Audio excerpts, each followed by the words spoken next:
ஒரு அமைதியான சிறிய கிராமம். அங்கே மக்கள் சந்தோஷமா வாழ்ந்தாங்க. ஆனா ஒவ்வொரு இரவும் ஒரு அரக்கன் வந்து மக்களை பயமுறுத்த ஆரம்பிச்சான். பயம் அதிகமா வளர்ந்தது. யாருக்கும் வெளியே வர தைரியம் இல்ல. அப்போ ஒரு வயதான பாட்டி சொன்னாங்க, காளி அம்மனை நம்புங்க, அவள் நம்ம காப்பாத்துவா. அந்த கிராம மக்கள் எல்லாரும் சேர்ந்து மனமாற காளியம்மனை வேண்டினாங்க. அந்த இரவு மின்னல் போல ஒரு சக்தி தோன்றியது. அது காளியம்மன். அரக்கன் மீண்டும் வந்தான்.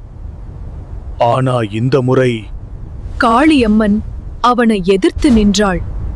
ஒரு கடும் போராட்டத்துக்கு பிறகு காளி அம்மன் தனது சக்தியால் அரக்கனை அழித்தாள். மறுநாள் காலை கிராமம் மீண்டும் அமைதியடைந்தது. உண்மையான நம்பிக்கை இருந்தா தெய்வத்தை நம்ம கண்டிப்பா காப்பாத்தும்.